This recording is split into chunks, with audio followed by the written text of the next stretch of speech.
Alright, kan Chief Minister hianin opposition MLA te thusoi tuna hianin amal te in a react chho tran do ni a pui khopang video masa khan budget a soifiana le thil riat fi tok lo te a soifiana kha kan react to ani tuna hianin MLA te thusoi a react na kan ngai kha veliang kan member te point han siam man soi chua ho kha awa in ka react don lova a minister consultant demand discussion huna andon khoi chho mai tura kan ngaya maro chu poi mo zual kan han tianga puarem changma tu chong bial tu MLA zam tak mai khan austerity measures sung chang kha ron veya lom oma tuna hian kalmek anga thara hian austerity measures la fak khajukan tum to lovani amai ro chu la kalpui zel kan tum a thei chen chena in ren chem hi chu englai po kan ti turani khilai te khi opposition lam pangchon beina nan mangle mai theya beina na an man dan ka rin po anin zortlin theina austerity measures in ren chem na hi kan kalpuyang anti te te ya an sarkar nuwa atira an soi ang khanan omle silawa tiang zo po khanin an ron beile mai the ni he thil hi chumo pon second lo thirang then district council tren khatten lolak tur an nei don lo om anga ron soina le lau thon puina kha awam je chu district council a hian kainin kan du za poisa kan pe thailo second Mizoram Finance Commission recommendation angin kan kalani chumita na peruan ti zara pian chu kan pe mayang chumita pe exact an mangzo ni chuan lolak turan nei lo nei chuan an thuani to kha chu an don za turan fereng ani chutianga nu le pa chung kwa poisa sum poisa an nei za ferenga bu fai le ne turpo nei lo khopa thil dangan lo mangdo nei chuan an fa te nan tur ve don ani mai khatiang de le khan hemi second finance commission ina an recommend ba ka hi chuan ke ni hian ti thei vak kan nei lo hemi chunga hian an khung angai ani ten pura choi dik khop mai tu cho ate khin kha ati khop mai shroi tu leadership sum manage thiam lo deuh le prioritize thiam lo deuh nei chuan a hroi te ho khanan tuar don kha ni mai a poi vio kha thil kha chumo am than moya is tu pui bial tu khanin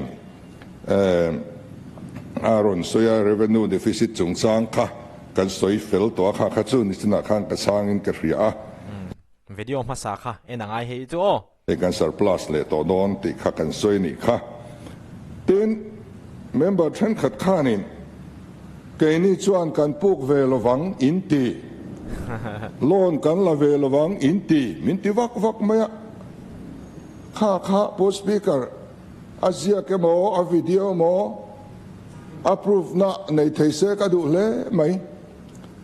party velem sarkar tumin kan puk ve lovang lon kan la lovang ti thu va om su ke ni ang state te su eng tik lai point kan revenue a hian puk tur atelani ti te chu hrethiam rual kan ni vekin karinga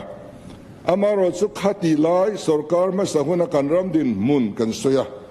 pathian thua tangtein kan soya pathian in min da na hin chu a main ni lovin a lu ni tur kan ni anuai nung ni lovin a chung nung tur kan ni puk tur ni lovin puk tir tu tur zok kan ni bible hiam nang ni chuan in puk ve lovang min ti ro chu kan soi thin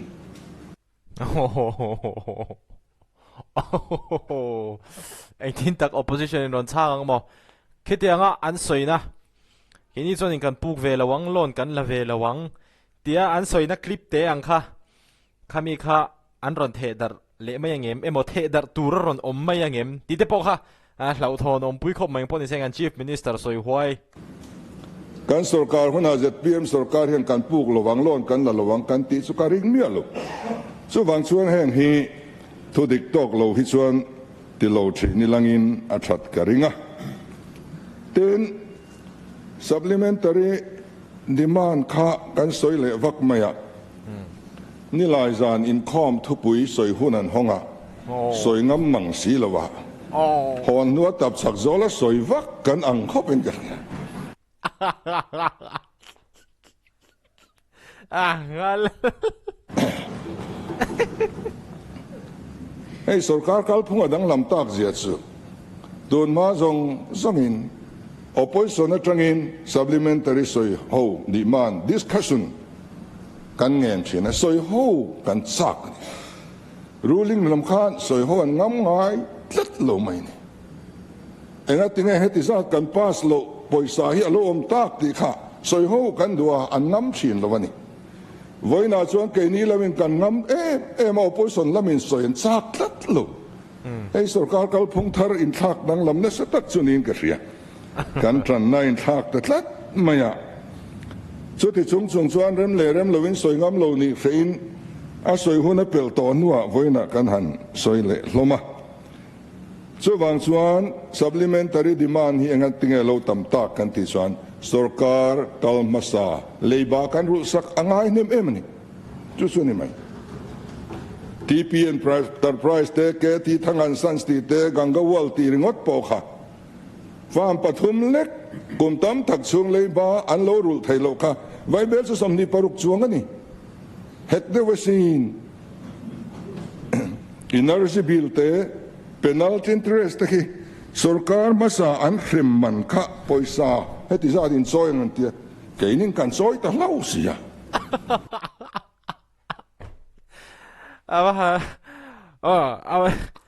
okay nia han chief minister hi chu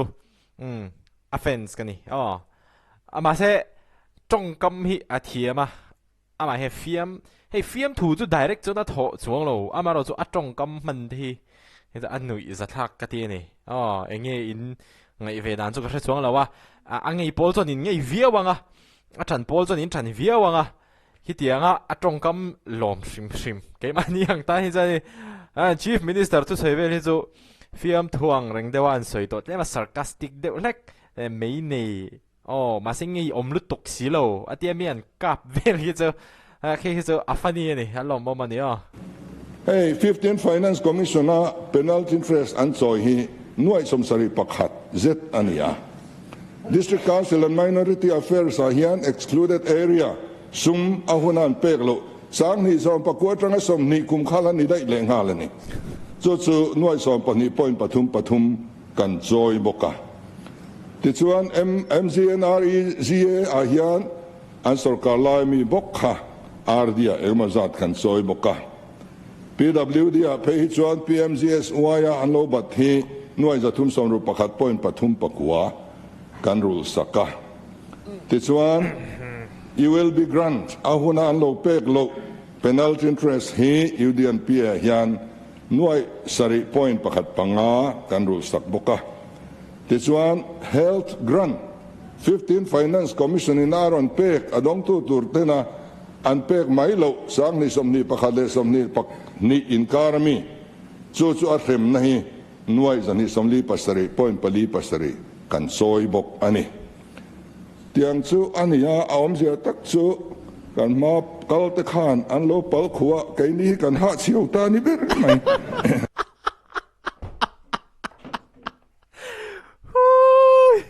awa han trong ka ma han ma kal te khan an lo pal khuwa kai ni kan ha chiu ta ni ber mai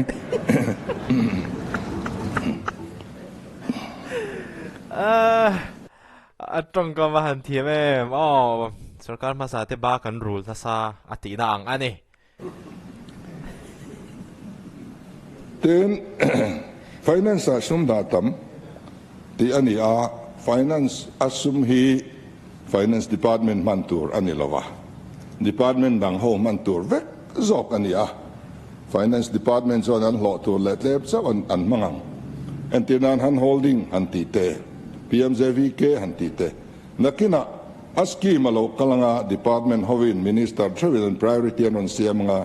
anin semle donani finance ka chuanin cheng khatma achang chu don chuang lova khatiang khani ten CMO thuam that kan soi a hi India ramayan chief minister bangla emo office emo hi en swak vek taila Mizoram Mizoram Chief Minister Office luka ret hei hinom karing lo kan sum sen atlem per karing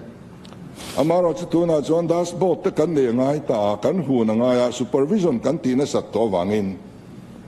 review committee department tin te kan nei puya ti khang kan kual ma pa ti tak takin na kan tho to wangin staff po kan ma mobile ni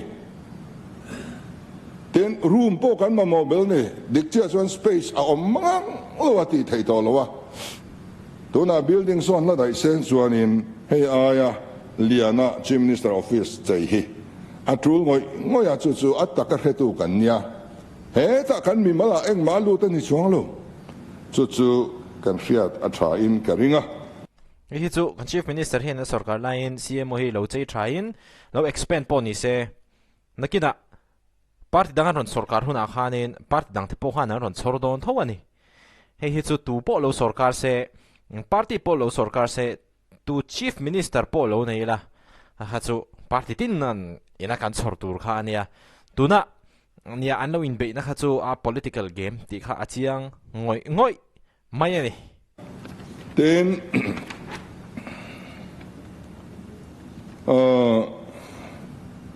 engineer lalsir liana mamu bialtu zom ta khanin ses chung chang kha aron soya ses kan lak zat kha kan opposition leader te po khan ron soya cheng nga ten stia train cheng sari ten tia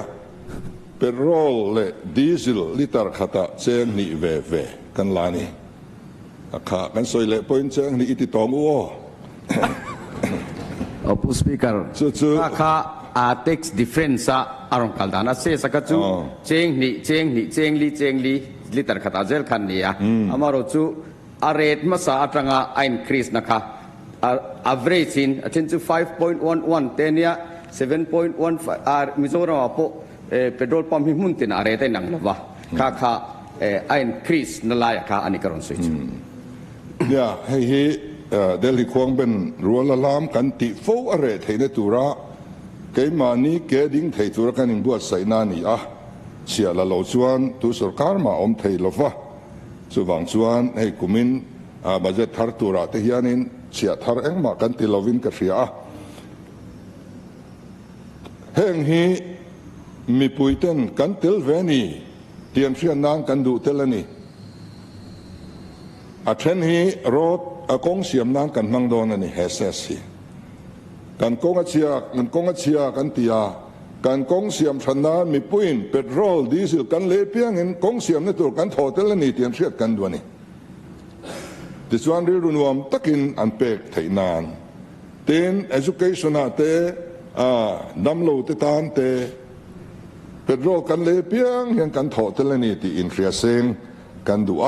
chunga ta na lak chuan ne thil danga ban thiang mi lo ani tax frim hi sarkar hian alak hi athat na lai om vea achan chu sarkar ina amman na tur dik taka amman chuan khami sarkar khanin mason na kha aron thlen thei don ani Mizoram mi puite tan mo amaro chu amman na tur dik lowa alo mangani chuanin mi puisuma ei ruti na hani maya atur tu tur chu Mizoram mi puite khan nianga sarkar amol pho bokanga amaro chu he thili Mizoram in kan la mel hriat ngai lawa wang hian na kan ti ina lang mai thaya sarkarin chia chu la turani amaro chu lak uchuak hi om ve ani central lama po hian an khel me ka tuna po hian an khel to mi hian an soireng ani lo kan la kan lo an texa kan lo mangin thil kan valeya chuta chon texan kat leya kan thil nei kan shala chu texan kat leya khatiang ang em tax in kat nasat lutuk ang chi kha chu sarkari na tax alak nasat over lutuk ang chi kha chu athalo mi puite ta na thalo khatiang kha chu mo amaro chu tuna hian ZPM kai shoi Mizoram sarkar han khateng han tax alata ni khami kha amana tur dik taka amanga ni chuan Mizoram tan hian engamoni chena amma so na aron thlen thei don ani he thil hi opposition lampang chuanin an hreve thawang tuna ka soipo kha me ni leng lo tan chuan in hriat thiam thei vek ania opposition te pon an hreve thawang amaro chu an mani party thil ti ani lo wang khan soi china tur le soi sen na tur kha an zong a ang katia tuna ZPM te poina ZPM kai shoi Mizoram sarkar te poina tax an lak he aman na tur ni lawa an hmangani vai chuan apai tha thei tu tur chu athu nei tu chu mi pui kha kan ni le thawani sabra ma po an sarkar official te taxpayer kani tax choi tu kani chia choi tu kani te an kok sak ngamani chu ti khop chuanin min tax a choi to chuanin i enge nei turil ru kha an puthina ni foreign rama te chuan mo khati ang kha mizoram a po hianin mizo mi pui te hianin nei itum ve ang u ti den zo then long tai west bill to khan NREGA kha visits an I MLA ten an chu sakti kha aron soya chu heti mai chuan khoi lai nge ti kanin thil box si lova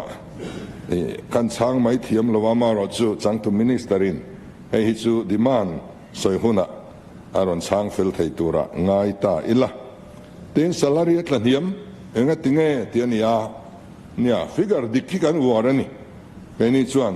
nominal role mangin lo hiron siam ro kan tiani tuna chuan nominal role mangin anon siama chumi manga an siam chuania anin dai tura kan ngai ten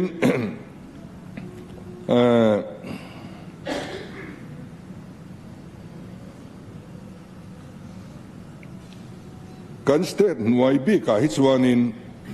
BE to BE in kara hian crores of nivelin apunga CSS nuai chuan BE to BE a hian crores of velin atlaniam ta an san chu CSS nuaya kan don thin soile thin samagra han tiang chi te khang don to lo chhozel kan nei don to pa pheichon kan dong mi don lo ni an han holding ve ni a CSS kan ti zong zong central han holding scheme ani state te mani keding theitura kan ban min kai na ni a kum som chung te min kai ni kum som panga te min kai ni chumi chung chuan chumi nu chuan kan kai don to lo chu in ke in kal toru min ti na ni a kum tam takha in pu chana hun kan nei to a tuna hian min an tha phut se ding hei thelo tur department hi kan la nei ni NHM te withdraw ta thut se lang kan health department ni a collapse lowang ti kan soi thelo chu tiang khop chuan kan lo in bu sai lok me hi a thalova tuna tangtal hian thei to kan chu a heng hi a top hun huna mani keding thei tur kan in buat sai angai ani then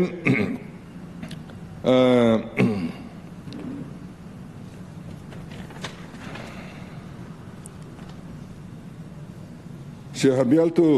Dr. Pochua Khanin annual financial statement last page chungchang aron zo kha aron soi kha lo endik pe le maya lo mom khom mai sang ni somni pathum actuals kha kha alang non pal ani Pu Lalduhoma'n lian ani zo lo mo pu be chua pon soi ani mo ale in soi ve ni zo lo in chu su anu nung zok kha dik zok ania ten sang ni somni pathum somni pali kha actual turani chu kha han soi du loka te chuanin tax revenue other than GST san chan kha ni kuma omlo 50 crore kha ses atanga kan project awangin alo omta kha khan atisang ani te chuan annual financial statement phek nu nung ber sang ni somni pali somni panga BE kha sang ni somni panga somni paruk BE ti zok turani ten interest receipt hinga tinget lem tak ti te ani a chan chu bank interest hi perlovin alom deu thina tun malam pangkhan a area kha alo tling khomani le pekana chu kaini sarkar hi chuanin interest kan pe tur su kan pe tur alom ibalovang an lo bat po hi clear vekang kan tia chuwang chuan khang area lo tling khom ho kha kan clear vek tak awangin tunayan area rom don to lo wangin he budget thara hian interest receipt kha lo claim to don tinani ti chuan khang thil sut sual neu newa kha computer copy paste awanga lo sual ania website lama chuan adik vek tho ti kha kan soi du ani ten Adam Pabiel tu members om takhan Viksit Barat tinzon in inkal atia kan pahaulova Prime Minister Vision ania Prime Minister Vision ang hian state tin hi kan kal angai ani Finance Union Finance Minister ina budget a present vel hian a copy hi kan ngai ven vata khamiang dong zui kan state tin kan kal angai heta scheme than pa lo duang mai la khulayan scheme nen akal dun lo chuan kan hlot ling thei chuang lo chuwang chuan central dung zui kan kal thiam po le kan tan ni hlona ani don ti kha Viksit Barat kha Viksit Mizoram kan ti ve angai ani tin kat engle kat pol mai baga khan kat sen introduce an yamitam takheta hian an lut to ani ti chuanin kat var lo nei thin mitam takin ke ni chung chu sarkar na thok te kan ni to an tia an mani thu in kat pola omte kat enga omten kat var an mani thu in son chawa an ni aya chung kore thei jok mun an kiana heng te hi aro pui kan ti ma tin chung kwai ma za tin kan kat te kan surrendera ni ho po hianin ka surrender vekin karinga alom om tak zet ani tin kai ups kha engtong ne ti kha Ete dam Pabiel tu soi kha ne a boy thak thin khop mai a hello tlat maya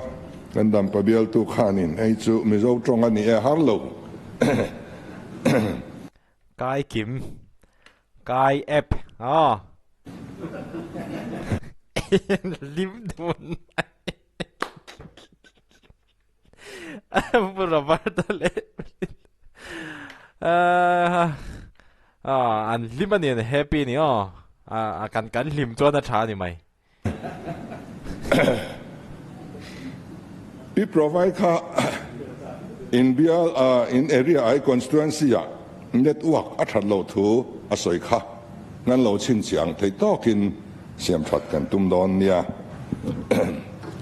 ten hun phia chung chang kha kan soya mun phia hi a hring lei kan in tiam ngai lova a ro chu po chu graded turania lab ani turani kan tia kan mun phia thar tu te hian a hringin an hral deuh vak maya ati ro na mun all ten nei thalowatin sumte an lo du man mo a kan dem thei hau lova ti chuan a ro om chun po kha grading hi an ti lo tlat mai ni hela alai alei tura kan ti ate khan a graded ani lo chuan an lei thei si lova a chan chu khati khan wa lei ringot selangin grade chop le khanga yan tan chuan loss ni ta ni so wang chuanin kan farmer te hian a grading hi chu an tan hian alo har dewani na kum lama tang chuanin a grade lo a grading siam lowa a red turi siam to zo kila alei tu te hian in a grading la ti ro te po hi tum to mai zok sela a thamai o mango ti te kan ngai tua ati dan thazok kan ngai tua thiam kan be se ya speaker kongain mun phia kha a ringin kan lei lo tia dam pa bia le bik takin thorang a hian a ringin kan sal ngai lo ni kum hele chena hi a grading sakha chu ni a ka tianga ani farmers ten ka tiang siam tu chuan ka tiang fiat na khan nei lawa chumi zu fil fia tu chu an om box si lawa voinia khuan kan mang hle ani ti ka soi do ni sina ka soi han pu speaker ituna khuanin safik ali abdullah tan la khoma cheng somruk pangain kumdanga chuan zpm sarkar ma chan tu na hen zale som ni kai to thina ni chu sarkar hi in rol pe mai a om zia chu pu speaker kan soi zau de hlak du lai oma helai kan cm po hian angai poi moi ka wind up ni to khalai kha ta poi khat lekin mun pia ching tu bi ka hi chu boi puin ngai lo atun ma tra kal dana cho sarkar royalty kan la lo hian mai nain boi pui thai mem ne sarkar kan ro lawang hian a boi mai mai ni Pu speaker kan in rol poni lova aman tlanian tur veng tu chau kan ni pu speaker aman tlanian tur venga India mangin ti boksi lo cheve kalom le sarkar ina arret kan tuk aya towa leidu anom hot chuan sarkar chu kan in kuang kan tiani kan tel vengai lo amaro chu vai sum dong ho in thurwalin arret anti niam thina wangin somriat le za hi chu apel thak lo na turin hemian ni don hi chuanin aro grade 1 grade A za grade B somriatin leitur kan dani chu tun kuma hian khatiang aron leidu anom ta lo wang khan a market atlaniam ni ngai tur ania om sen chuanin sarkarian kan boi pui ngai lo sarkari na le tak tak chia poi kan tum lo amar so lo thei lo in min na wangin kan le tak tak te po angai don atuna hian an fal bang chu kan le vek don a in pol sopin grading siam lovin cheng somriatin kan le zo vek don tho tên thâu bụi tri cấp mày Pu Lalduhoma'n sang aral te khanin advisor tên nga antia nga kan ti hin ang lova sarkar mas abo chairman zat ve po khan lat ling lo sin lo mole so bang chuanin hang hi chu this one pi provide bok khanin PWD poisa kan da claim de te khan ron soinin ka lai kan Thailand hi chu state Sumatra ong siam na kan ti ani ave lek kan da ni he ai tam hi kan lam mudon ti kan ria da wangin khang zong khan kan ti ya tin tlabung area a kong chia tia so nia kan ho tu masa tena du taka an lo appoint contractor ho na tho ania heng hi aboi tha ko mai chu arang thayang lamin solai tlabung area sonin monitoring committee ron tir kan tumanga tichuan MLA te point lo troi om ulangin ta chuan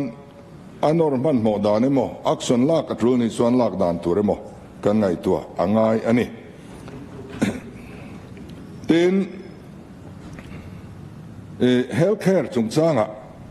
poisa kan da tam na chan hi wain le biar in zordon wangin mian khisel lo dona ti khachu khati lo lampang kha ania tuna hianin district council area a sab zui min khap saksu ti khan kanin nge na sarkar lampoin rem chan huna amendment te po kan na tiang chu kan tia kanin hongvia wa tuna son entinan sab zu soron khap tak tangat ila dui chuanu te soron khap vek tai la di still ho zong zong nen son in thalai te son in zu chian in don so ta chuan in healthcare da tur so pung sot zokang kha khain lau nin karinga chu wang chuan hei chumin non ti lo mai ro an tia kan minister khan ngai to tum nin ka ria amaro chu an thai atanga a processing an lo ti ve chin tali chu district councilor son kal ve ro se huak ve ro se kan farmer te kan du sakalom male khalai khachu alai siam rem thein karing ani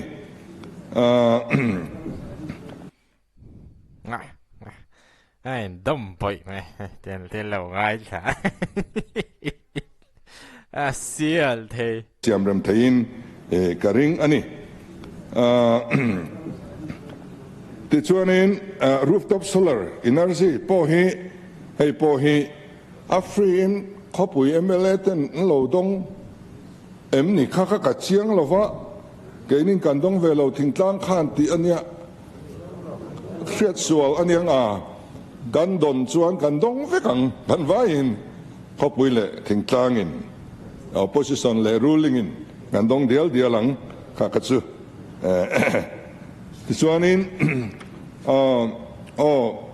ปุระบาตะข้า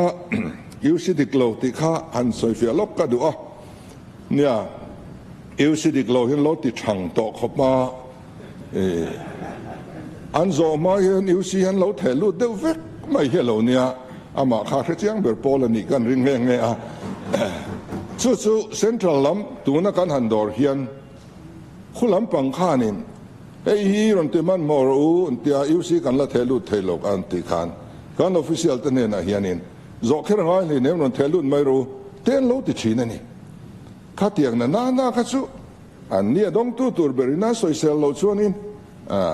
อันโลติเวทชินไหมจังที่พอข้าเอาอังกริงจู่ๆเดินการเอาไปส่วนนี้นข้านิน BE และ RE ขายขึ้นว่างๆเตียบัจจุบันการขายขึ้นโดนตักๆในส่วน BE และ BE RE to RE actual to actual ข้าเซลข้ากัน compare ด่านตัวเด็กอันนี้แต่กันริงะเต้นไวเบลเซซาสอมอันมันตั้งโลเซมอันตุมหน่วยทุ่มเซมอันตุมอันเซมบางหน่วยทุ่มอันเซมหน่วยเซมบางชุนิโลอโมค่ะ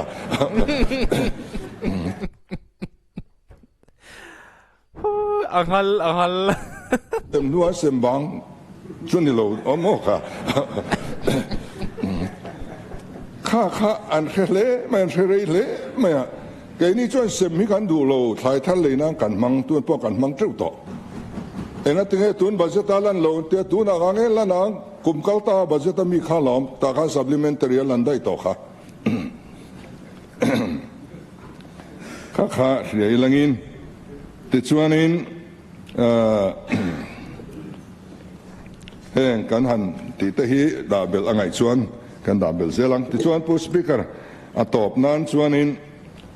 กันรำตานเฮียนกันเทตอบกันสัวอามาสุกันอิสิครบไหมก็ไงไปหมดไม่ประคัดมินร์ฟิลโลจูอินิบัสเฮลท์แคร์สกีมค่ะ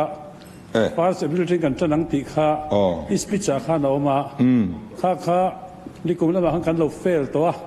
กุมินาเฮียนนั่นก็เป็นฮอสพิทอลตัวนี้แต่ค่ะนี่เป็นเฟลตัวเอ็มกันจันตักเหตุนั้นมีปุยเฮียนห้าเรื่องเสียทีค่ะกันสดเซนี่โอเลยนั่น government private hospital ที่เนี่ยอินเบียกเฟลนักกันละในไทยหรอวะอันฮาร์สัตนะจู่MNF สุรการไล่ขานปอยสปุกจบขาน healthcare ขัดเตียนี่ติดชวนนั้นให้มี private hospital เละ not hospital แต่พออันนี้เวก้าขัดขานไวเบลเซลิจวงอันบาราลนี่ติดส่วนข้าง private hospital ดิ้งตีร์เตะด็อกเตอร์หล่อเป็นง่ายข้างซ่งดำดอยเลยง่ายอันนี้ตุนนุนเวนตูร์ขัดติซาดอันหมู่ตากโลขัดส่วนเราทนในนั้นขัดตานี่ติดส่วน hospital อินดงเฮกซูอาดัมโลเตนดงเฮกซูไวเบลเซลิจวงอาทามเราริงดไม่นี่อันดินมุนาอินดาตาอุลา private hospital ในตัวอินไงงามฮาร์เวข้อปังจะมีนัวชวนอันละบัดสักจุยเลตาเรตักถ้าขัดชุ่งกันเซนโซถ้าขัดชุ่งมินรุโลยังกันเสมันนั่นเองเตียนี่นำโดยอินเตอร์โพลตะเพหิชวนินจุดยังขบชวนกันมาโมเหตุทำเสียสรการในเรตักมินบัดสักชวนกันตานชวน survive ฮัลลุตุกอันตีอะจุวังอินนังมานี้กันริ้งโลจูปอนิโลทิลกัลตัวกันทิลตนอาวังเฮียนสุกจุเบนเชลอังเดียวเฮียนกันอมตัวนังนี้พอฮิรินฮาร์กันติคบตัวไม่จูอันที่นี่จู่ๆอันฮาร์สันนานีแค่นี้พอเห็นกันเขียดเทียมปุยอามาโรจูกันมาโมตัวระหีดัมโลเอ็นโคลดาตานกันมาโมตัวระหีดัมโลกุมที่นักกันในจัติดัมโลกันในตัมเบอร์กุมโควิดนัสไลเบอร์กุมกันลานีสู้กันละเบลตานี่ดำโลดังอินอาวักเทียงเปรินกันเซนโซปอาวักเทียงเปรินแต่ส่วนกันซุ่มหูตัวนี้อาเฟตเทียงเปรินเลมเทียงเปรินกันสู้ตาจะมีบัวส่วนนี้สุรการนี่ที่จัดกันดาเบลังสู้กันติบกะสู้ปอยนั่นละได้เราส่วนเบงอาเฮียนอินเทรสอมลวินเองหมดเชื่อที่เราตกทุดอันนี้ปัวอินเรารูลไทยเราอันนี้ปอยอัฐอนินinterest om lo vinin lo mang lon dia min la tileta kan beng lam ten ni som li le pangat sung tên a hun chung kan tia ma kan pek lo châu chuan a penal interest kan choyang kan ti boka a sarkar lam chu kan kon fi khop maya amaro chu min til lo ton sual to ten ne ya hei kan vai lau te po are har em hi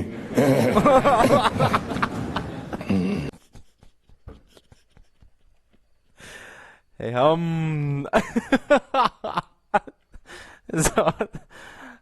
Zot Pu vak lau trin lau te po are har em hi to ten ne ya in til lo ton sual to ten ne ya hei kan vai lau te po are har em hi lim te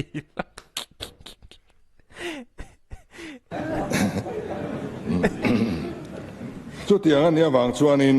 tuna hian chu tiang chu kan din hun ani hria amar engle khole cashless hian kan kal dona an sarkari april ni khata train kan kal don chu ta chuan kan sarkar hospital zong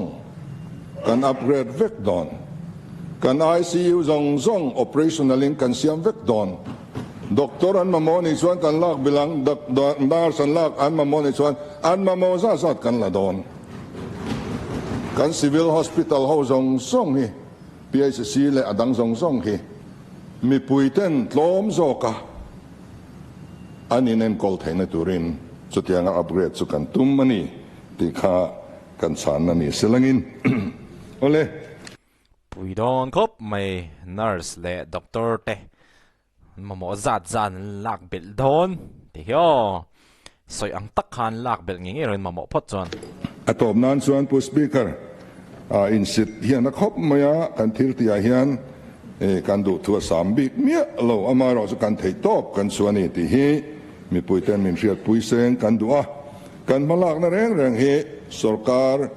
in singsak felna administrative reform financial reform ani satlia lova moral reform akeng vek ani kan chung ril lo dik lo lak lo to khami ti dik le na konga kong dik le rin om na kong kan zo ho na tur mi puiten em kan sarkar na thok tanen chu kum khat chung hian kan ti venual man hi kan lom em a tin kan lom em chu sem soirik om talo hiani don ve dua re chunga mani om na party thian te phat sana an pola va in pek te angai to lo mi pui sarkar apiang to atai ma piang te tan he kan bana kai policy hi ain hong ani zoram mi puiten kan chunga rin na an nata sarkar na min pe a chuwang chuan zoram mi puite hi ti beidon kan tum lo ani pu speaker ile lamami te po kha kan cha du chu in than le huna sarkar duin kanin beilenga sarkar na kanin chu le dona kanin chu le na tur ko nga hian in social ringot lam ni lo hian tu na ZPM sarkar aya tha din tum hian in maron la te se a tha zong in elila ti chuan keini sarkar ai tha aladin le thei phesun alom om khopang khati zong khanin kan ram hi in hel thiang hlim nen kalila atha nge ki tiang ril ruput ki tha ril ru frisel mo poi mo khop mai ki thil ki ti chuan kha ka budget ron put lu kha min pas pui turin ka som chu ani pasta pas tiang khop mai ole khati zong kha ani ngai nom vet le mai informative boka nui na tur tam boka thil kan hriat ngai lo kan hriat bel pha cheu bok ani video like in hule cheu don ni